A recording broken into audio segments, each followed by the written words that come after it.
सोने के बाद क्या होता है? ब्रह्मांड और नींद का संबंध अभी, इसी क्षण, जब आप अपने बिस्तर पर लेटे हुए हैं, तो एक बार अपने चारों ओर महसूस कीजिए। ये अंधकार जो आपके कक्ष के कोनों में जमा हुआ है, ये सिर्फ प्रकाश की कमी नहीं है। ये एक उपस्थिति है, एक भारी शांत उपस्थिति जो आपको अपनी बाहों में लेने के लिए तत्पर है। हम प्रायः सोचते हैं कि अंधकार रिक्त होता है, लेकिन ऐसा नहीं है। अंधकार संभावनाओं से भरा होता है। अंधकार वह चित्रपट है जिस पर ब्रह्मांड अपने सबसे गहरे रहस्य लिखता है। और आज रात हम उन रहस्यों को पढ़ने जा रहे हैं। अपनी आंखों को कोमलता से बंद कर लीजिए। अपनी पलकों को इतना भारी होने दीजिए जैसे वो अब पत्थर की बनी हो। उन्हें अब खुलने की कोई इच्छा नहीं है। बाहरी दुनिया, वो प्रकाश, वो शोर, वो भागदौड़, सब उस बंद दरवाजे के बाहर रह गया है। यहां अंदर सिर्फ आप हैं और मेरी आवाज है, और यह अनंत सन्नाटा है। एक गहरी सांस लीजिए।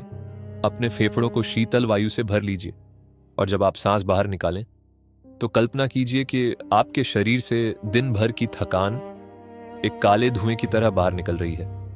क्या आपने कभी सोचा है कि आप अब भी कहां हैं? आप कहेंगे, मैं अपने कक्ष में हूं या मैं अपने घर में हूं। लेकिन यह सत्य का सिर्फ एक बहुत सूक्ष्म हिस्सा है। यह कक्ष, ये चार दीवारें, ये छत, ये सब एक भ्रम है, एक सुरक्षा कवच है जो हमने खुद को यह समझाने के लिए बनाया है कि हम स्थिर हैं, कि हम रुके हुए हैं।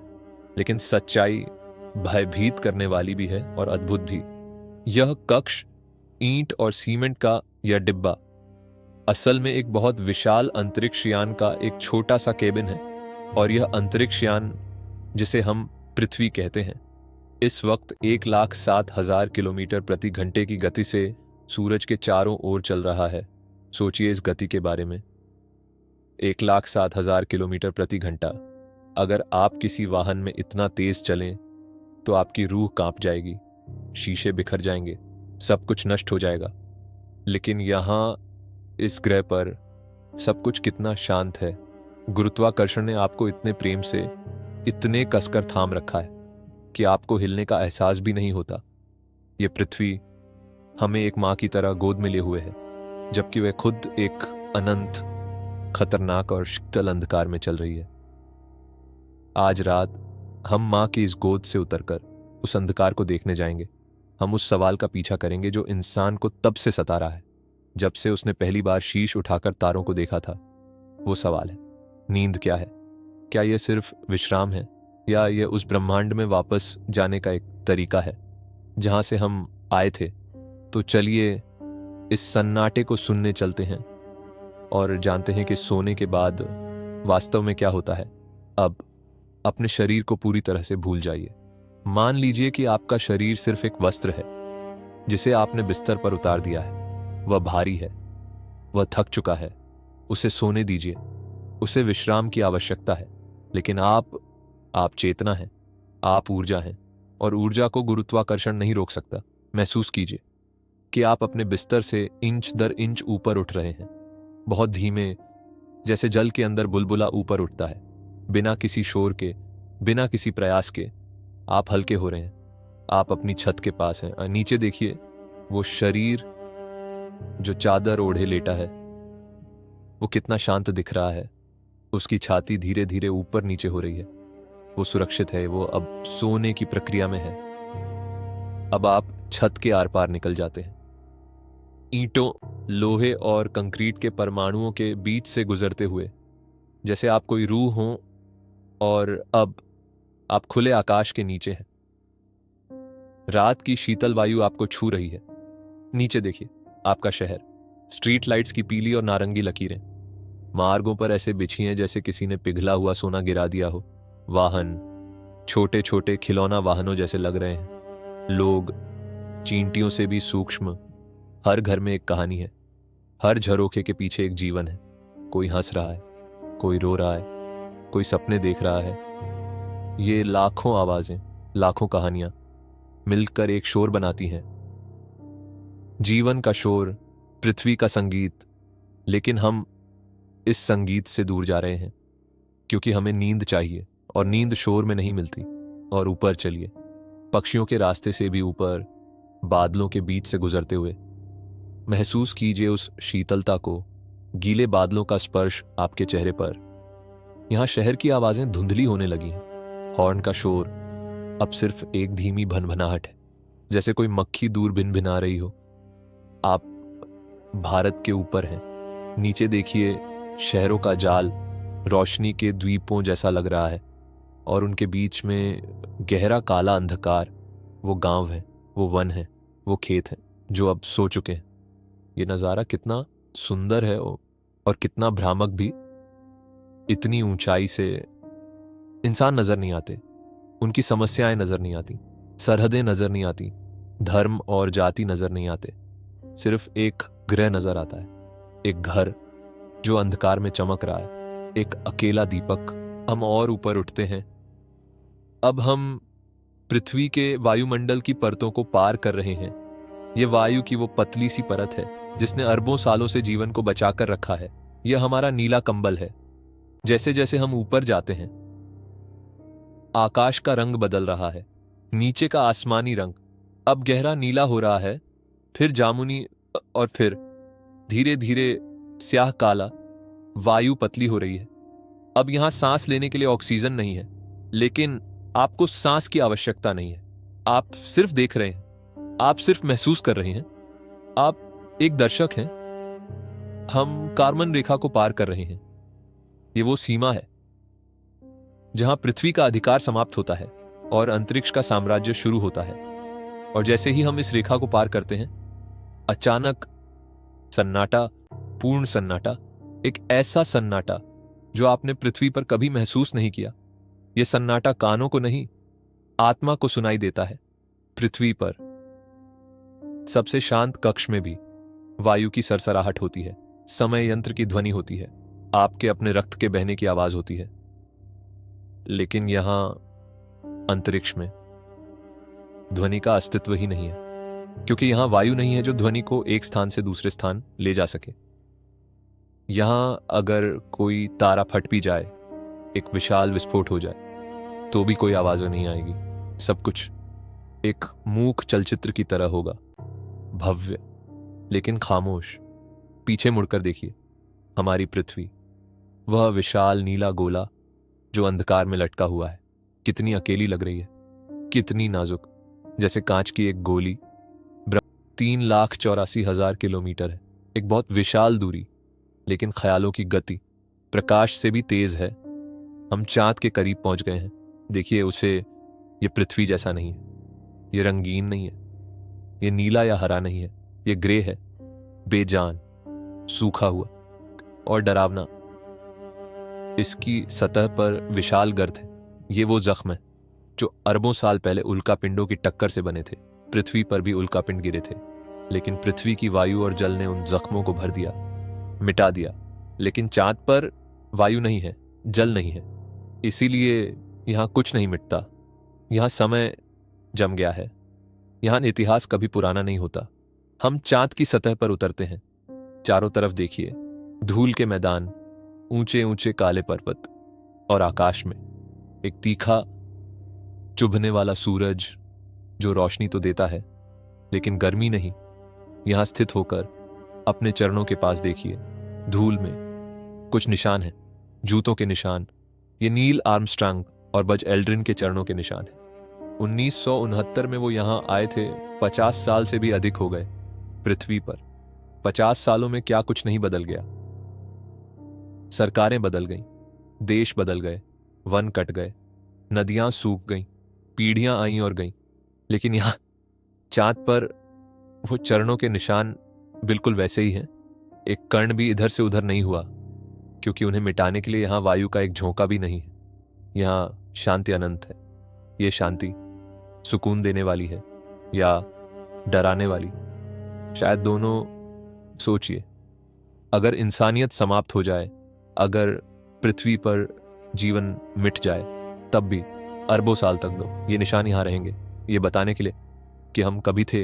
ये चादर एक संग्रहालय, एक कब्रिस्तान जैसा शांत। जब आप सोते हैं तो आपका मस्तिष्क भी ऐसा ही हो जाता है। शांत, स्थिर, बिना किसी वायु के।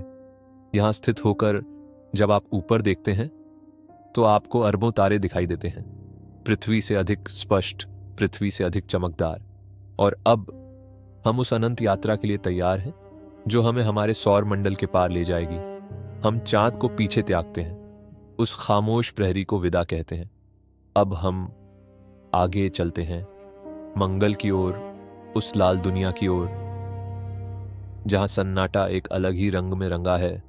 हम तैर रहे हैं करोड़ों किलोमीटर के अंधकार को पार करते हुए। अंतरिक्ष के इस सागर में हम अकेले तैराक हैं। और अब हमारे सामने है मंगल ग्रह। देखिए इसे, यह पृथ्वी जैसा नहीं है, लेकिन यह चांद जैसा भी नहीं है। यह जंग के रंग का है, लाल, भूरा और नारंगी, जैसे कोई पुराना लोहे का अंश अंतरिक्ष में तैर रहा हो। इसके वायुमंडल में प्रवेश कीजिए। यहां वायु है, लेकिन बहुत पतली, इतनी पतली कि यह आपको सूरज की किरणों से नहीं बचा सकती। और यह वायु विषैली है, कार्बन डाइऑक्साइड। यहां सांस लेना मतलब मृत्यु है। नीचे देखिए, विशाल घाटियां, सूखे हुए दर्रे, ऊंचे पर्वत, सब कुछ लाल है। ओलिम्पस मॉन्स, हमारे सौर मंडल का सबसे ऊंचा ज्वालामुखी, एवरेस्ट से 3 गुना ऊंचा। लेकिन अब यह शांत है, लाखों सालों से सोया हुआ, जैसे कोई दानव गहरी नींद में हो। मंगल की सतह पर उतरिए, लाल धूल के मैदान में। अपने चरणों के नीचे उस लाल मिट्टी को महसूस कीजिए। यहां एक अलग तरह का सन्नाटा है। चांद पर मृत्यु का सन्नाटा था, लेकिन मंगल पर वीरानी का सन्नाटा है। क्यों? क्योंकि मंगल हमेशा से ऐसा नहीं था। वैज्ञानिक कहते हैं कि अरबों साल पहले मंगल भी पृथ्वी जैसा था, नीला, हरा, जीवित। यहां नदियां बहती थीं। आप सूखी हुई नदियों के निशान देख सकते हैं, जैसे किसी के चेहरे पर पुराने आंसुओं के निशान हो। यहां झीलें थीं, यहां बादल थे, वर्षा होती थी। शायद यहां जीवन भी था, छोटे छोटे सूक्ष्म जीव, या शायद उससे भी अधिक। यह एक स्वप्न था जो सच होने वाला था, एक दूसरी पृथ्वी। लेकिन फिर कुछ हुआ। मंगल का चुंबकीय कवच खंडित हो गया, शायद उसका केंद्र शीतल पड़ गया। और जैसे ही कवच हटा, सूरज की हवाओं ने मंगल पर आक्रमण कर दिया, उसे नोच डाला। सूरज ने धीरे धीरे मंगल के वायुमंडल को छीन लिया, जल भाप बनकर अंतरिक्ष में विलीन हो गया। नदियां सूख गईं, बादल विलुप्त हो गए। जो जीवन पनप रहा था वो घुटकर मर गया, दम तोल दिया। और बचा क्या? सिर्फ यह धूल, यह लाल मरुस्थल और यह वायु की डरावनी सीटी। नासा के रोवर ने मंगल की वायु की आवाज रिकॉर्ड की है। सुनिए उसे। यह आवाज एक खाली घर में भटकती हुई वायु जैसी है, एक ऐसे घर में जहां कभी परिवार रहता था, लेकिन अब कोई नहीं है। मंगल हमें एक बहुत डरावनी कहानी सुना रहा है। यह हमें बताता है कि जीवन कितना नाजुक है। क्या पृथ्वी के साथ भी ऐसा हो सकता है? हम तो बस एक संयोग से बचे हुए हैं। हमारा चुंबकीय कवच अब भी काम कर रहा है, लेकिन कब तक? क्या हम भी एक दिन लाल धूल बन जाएंगे? मंगल की धूल भरी आंधियों में हमें अपनी ही नश्वरता दिखाई देती है। हम यहाँ के राजा नहीं हैं। इस लाल सन्नाटे को महसूस कीजिए। यह दुखद है, लेकिन सुंदर भी है। एक त्रासदी की तरह हम मंगल को पीछे त्यागते हैं, उस खंडित स्वप्न को वहीं रहने देते हैं, उसे अपनी नींद पूरी करने देते हैं। अब हमें और आगे जाना है, और गहरे अंधकार में, जहां सूरज की रोशनी और भी कमजोर हो जाती है, जहां सन्नाटा और भी गहरा हो जाता है। हम उस सीमा की ओर बढ़ रहे हैं जहां दानव रहते हैं। मंगल से आगे बढ़ते हुए हमें एक खतरनाक मार्ग पार करना है। एस्टेरॉयड बेल्ट, लाखों पत्थर, कुछ कंकड़ जैसे सूक्ष्म, कुछ शहरों जितने विशाल अंतरिक्ष में तैर रहे हैं। ये वो मलबा है जो कभी ग्रह नहीं बन पाया। बृहस्पति के गुरुत्वाकर्षण ने इन्हें मिलने नहीं दिया। ये अंतरिक्ष में तैरते हुए अवशेष हैं, सौर मंडल के निर्माण के समय का कचरा, टूटे हुए खिलौने। यहां सन्नाटा और भी भारी है। सोचिए, एक पत्थर दूसरे पत्थर से टकराता है, एक विशाल धमाका होता है, पत्थर के अंश बिखर जाते हैं, लेकिन कोई आवाज नहीं। दृश्य है पर ध्वनि नहीं। ये मौन हिंसा है। हम इन पत्थरों के बीच से रूह की तरह तैरते हुए निकल जाते हैं, सुरक्षित, हमें कोई नहीं छू सकता। और अब हमारे सामने आता है सौरमंडल का असली दानव, ग्रहों का राजा, वह ग्रह जिसने शायद पृथ्वी को बचाया है, या शायद जो पृथ्वी को मिटा भी सकता था। बृहस्पति को, क्या यह ग्रह भी खामोश है, या इसके बादलों के नीचे कोई शोर छिपा है? हम क्षुद्र ग्रहों की उस पथरीली नदी को पार कर चुके हैं, हम सुरक्षित हैं। और अब हमारे सामने अंधकार में एक परछाई उभर रही है, एक ऐसी परछाई जो इतनी विशाल है कि हमारी कल्पना भी उसे नहीं समेट सकती।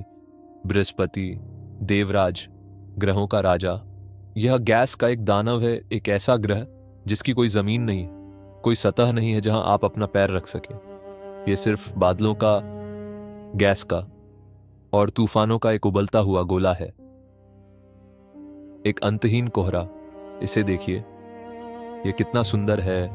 क्रीम, भूरे और नारंगी रंगों की पट्टियां, जैसे किसी चित्रकार ने अपनी कूंची से ब्रह्मांड के कैनवास पर लकीरें खींचती हों। लेकिन यह सुंदरता एक धोखा है। ये शांत लकीरें नहीं हैं, ये हवाएं हैं। ऐसी हवाएं जो एक दूसरे की विपरीत दिशा में 600 किलोमीटर प्रति घंटे की गति से चल रही हैं, एक दूसरे को काट रही हैं। ये बादल एक दूसरे से टकरा रहे हैं, घिस रहे हैं, और उस घर्षण से जो बिजली पैदा होती है वो हमारी पृथ्वी की किसी भी बिजली से हजारों गुना अधिक शक्तिशाली है। अब अपनी दृष्टि बृहस्पति की उस लाल नेत्र पर ले जाइए, द ग्रेट रेड स्पॉट। यह सिर्फ एक तूफान है, एक चक्रवात जो इतना विशाल है कि हमारी पूरी पृथ्वी अपने सारे पर्वतों, सारे समुद्रों और सारे शहरों के साथ इसके अंदर समा सकती है। सोचिए, पृथ्वी पर एक तूफान आता है तो हम भयभीत हो जाते हैं, कुछ दिनों में वो समाप्त हो जाता है। लेकिन यह तूफान 350 सालों से चल रहा है। जब पृथ्वी पर राजा महाराजा राज करते थे तब भी यह तूफान चल रहा था, जब हम स्वतंत्र हुए तब भी यह चल रहा था, और जब हम नहीं रहेंगे शायद तब भी यह चलता रहेगा बिना रुके। यह तूफान एक शाश्वत हिंसा है, एक ऐसा घाव जो कभी नहीं भरता। अगर हम अंतरिक्ष में सुन सकते तो बृहस्पति की आवाज कैसी होती? क्या आप कल्पना कर सकते हैं? यह एक गड़गड़ाहट होती, बहरा कर देने वाली गर्जना, अरबों परमाणु बमों के फटने जैसी आवाज। लेकिन अंतरिक्ष का निर्वात हम पर दया करता है। इसने इस दानव का मुख बंद कर रखा है।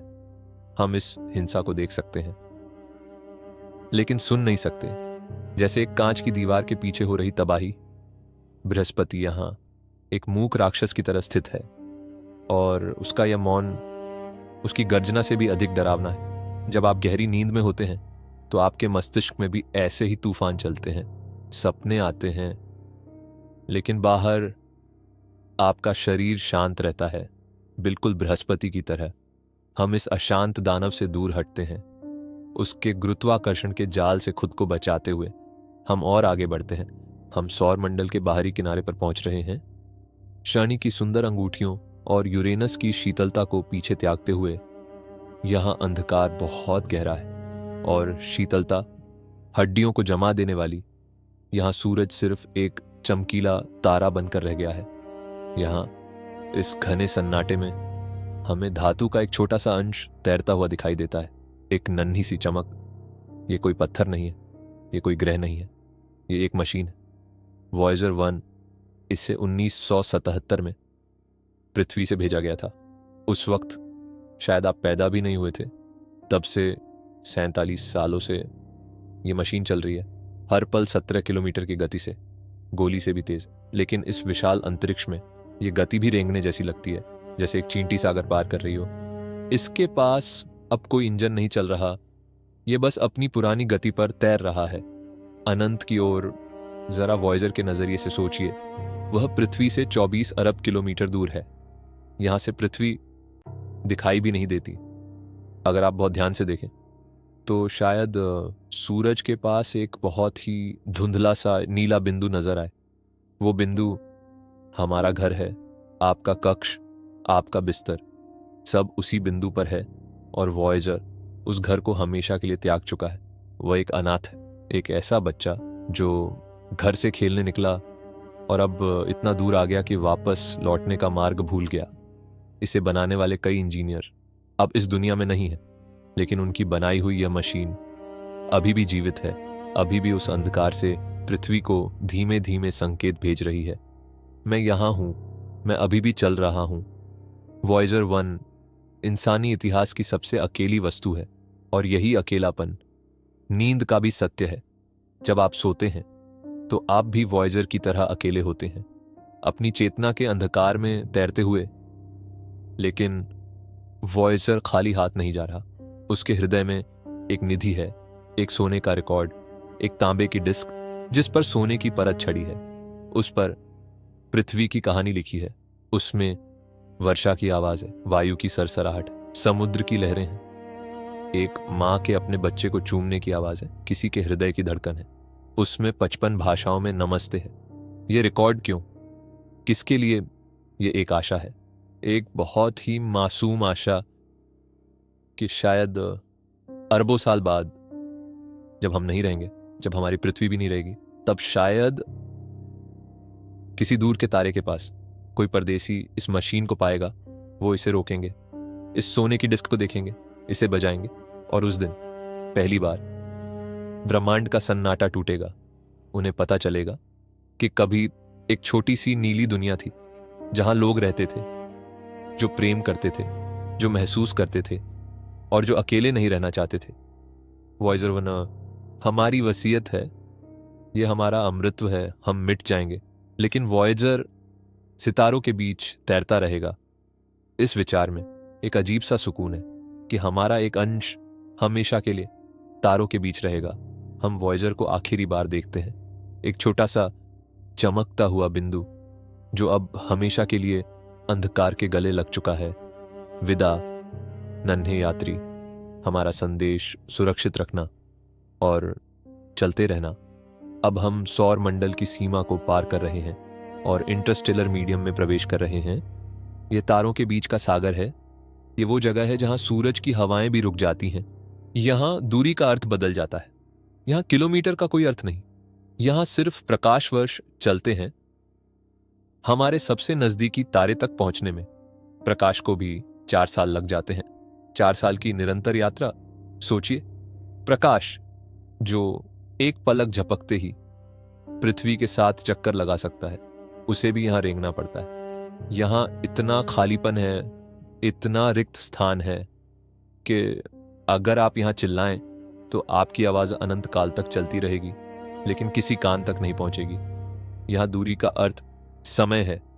जब आप आकाश में किसी तारे को देखते हैं तो आप उसे आज में नहीं देख रहे, आप उसका अतीत देख रहे हैं। वो चमकीला तारा जिसे आप देख रहे हैं, हो सकता है कि वो 500 साल पहले ही मिट चुका हो, लेकिन उसकी रोशनी, उसकी मृत्यु की खबर अभी तक हम तक नहीं पहुंची है। हम एक रूह को देख रहे हैं। पूरा आकाश एक इतिहास की पुस्तक है।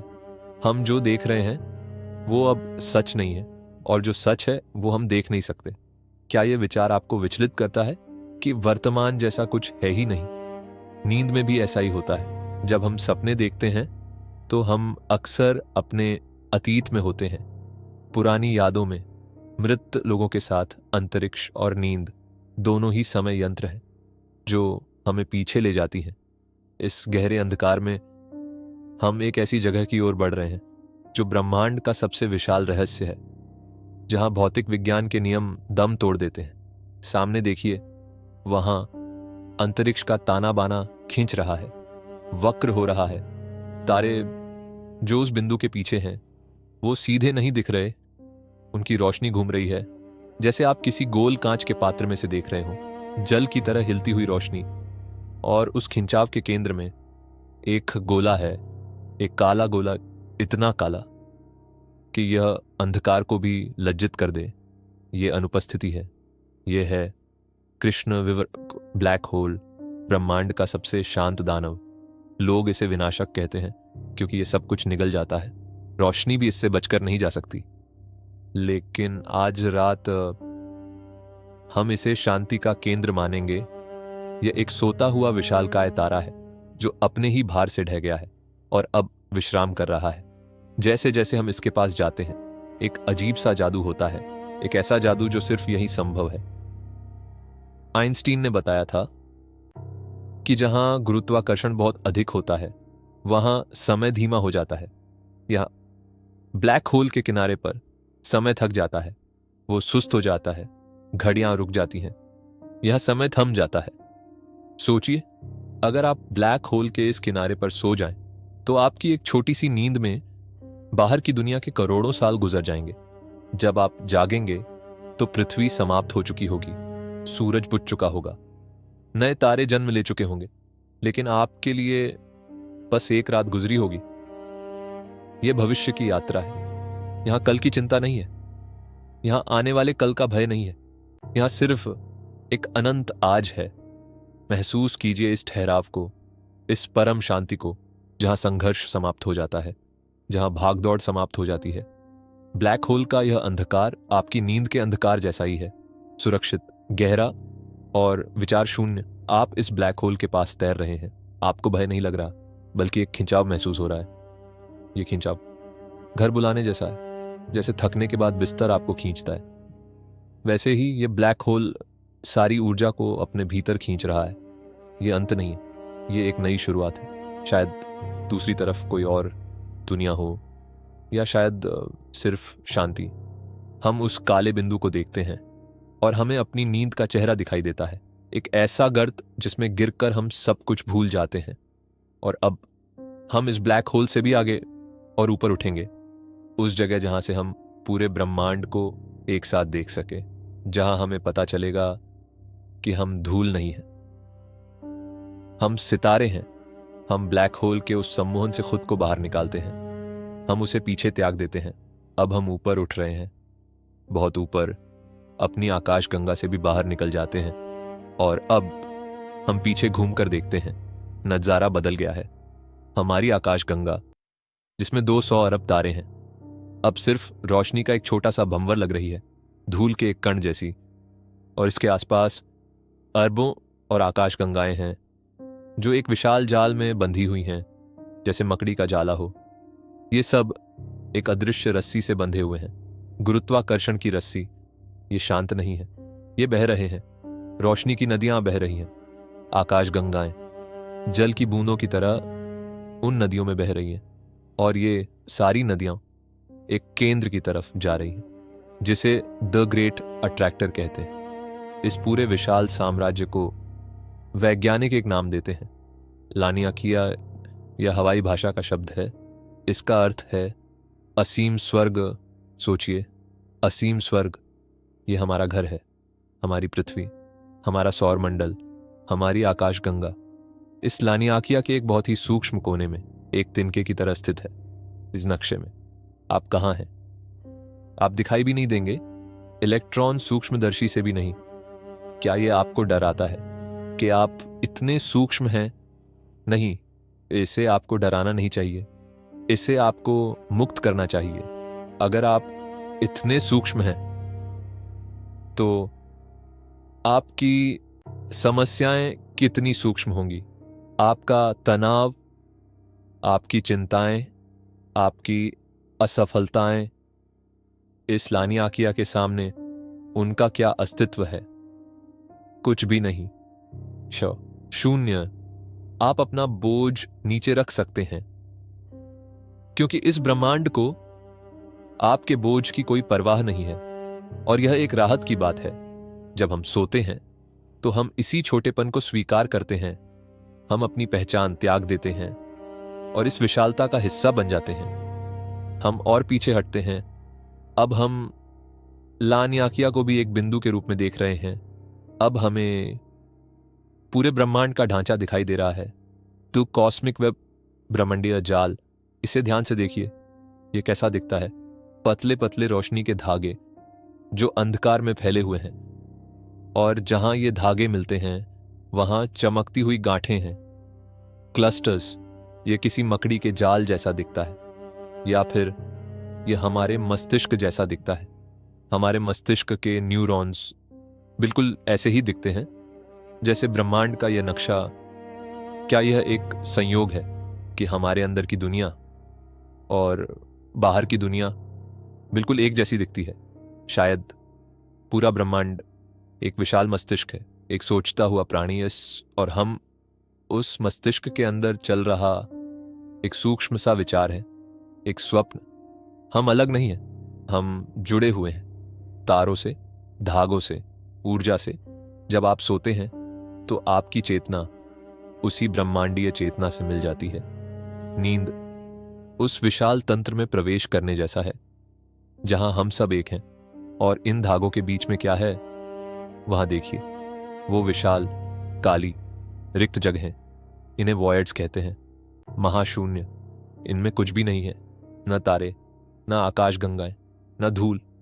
करोड़ों प्रकाश वर्ष तक सिर्फ सन्नाटा। ये बूटीस वॉइड है आयड, इतना विशाल खालीपन जिसे कि अगर हम इसके केंद्र में होते डेडी डेडी डी तो हमें पता भी नहीं चलता कि ब्रह्मांड में तारे भी होते हैं। ये खालीपन तो डरावना लग सकता है, लेकिन यही सत्य है। ब्रह्मांड का 99% हिस्सा रिक्त है, पदार्थ, यानी हम, तारे, ग्रह, हम तो बस एक अपवाद है। नियम तो खालीपन है, और यही खालीपन शांति का स्रोत है, जैसे नींद विचारों के बीच का खालीपन। अब हम इस अनंत यात्रा से एक बहुत ही महत्वपूर्ण सबक लेकर वापस लौटेंगे। हम अक्सर सोचते हैं कि हम ब्रह्मांड में अकेले हैं, कि हम अलग हैं और ब्रह्मांड बाहर है, लेकिन यह सबसे विशाल मिथ्या है।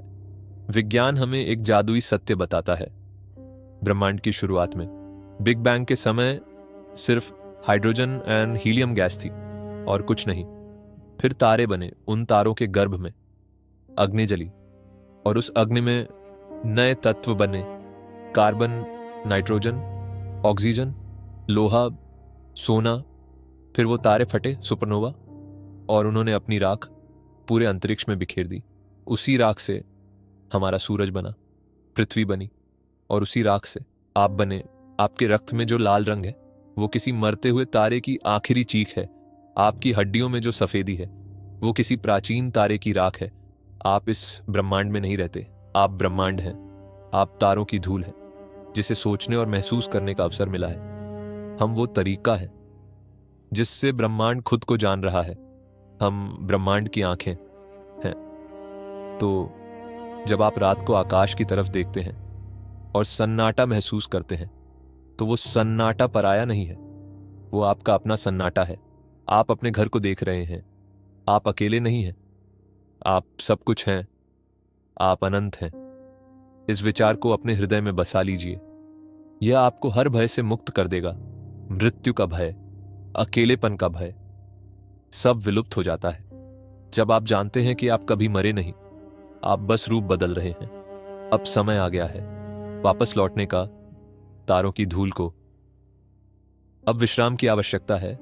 हम उस ब्रह्मांडीय जाल को, उस लानियाकिया को, उन अरबों आकाश गंगाओं को विदा कहते हैं। हम नीचे उतर रहे हैं, बहुत तीव्र गति से, लेकिन बहुत कोमलता से। हम अंधकार के सागर में गोता लगा रहे हैं, वापस अपने घर की ओर। सामने देखिए, हमारी आकाश गंगा, मिल्की वे, एक परिचित रोशनी। हम उसके अंदर प्रवेश करते हैं, अरबों तारों के बीच से गुजरते हुए। हम अपने सौर मंडल को खोजते हैं, वो छोटा सा पीला तारा। हम नेपच्यून की शीतल वायु को पार करते हैं, शनि के डरावने गीतों को पीछे त्याग देते हैं। बृहस्पति के तूफानों से बचते हुए हम आगे बढ़ते हैं, मंगल की लाल धूल को पार करते हैं, और फिर सामने वो नीला मोती, हमारी पृथ्वी, कितनी शांत, कितनी सुरक्षित, अंतरिक्ष के अंधकार में चमकती हुई। हम वायुमंडल में प्रवेश करते हैं, बादल हमारे स्वागत के लिए हट जाते हैं। हम आपके महाद्वीप, आपके देश, आपके शहर के ऊपर आ गए हैं। शहर की बत्तियां अब धीमी हो चुकी हैं, दुनिया सो रही है, सब शांत है। हम आपकी इमारत, आपकी छत के पार, आपके कक्ष में वापस आ गए हैं। अब अपने शरीर को महसूस कीजिए, वापस अपने बिस्तर पर, बिस्तर का वो स्पर्श जो आपकी पीठ को सहारा दे रहा है, गुरुत्वाकर्षण जो आपको प्रेम से थामे हुए है ताकि आप अंतरिक्ष में खो ना जाएं। आप सुरक्षित हैं। आपने अभी अभी अनंत की यात्रा की है। आपने समय का अंत देखा है।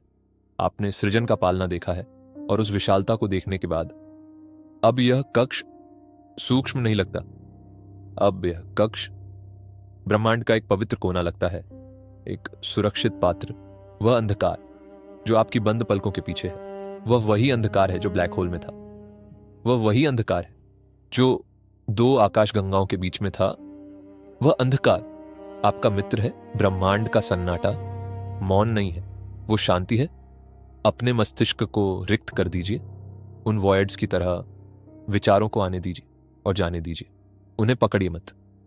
आप सिर्फ चेतना है, आप सिर्फ ऊर्जा हैं, वॉयजर की तरह। आप भी एक यात्रा पर हैं, लेकिन यह यात्रा बाहर की तरफ नहीं है, यह यात्रा अंदर की तरफ है, स्वप्नों की दुनिया में, जहां आप तैर सकते हैं, जहां आप सितारों को छू सकते हैं, जहां भौतिक नियम लागू नहीं होते। अब अपनी सांसों पर ध्यान दीजिए, अंदर और बाहर।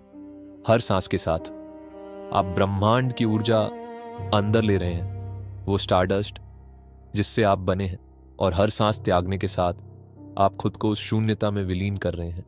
शायद हम अकेले हैं, और यह उत्तम बात है।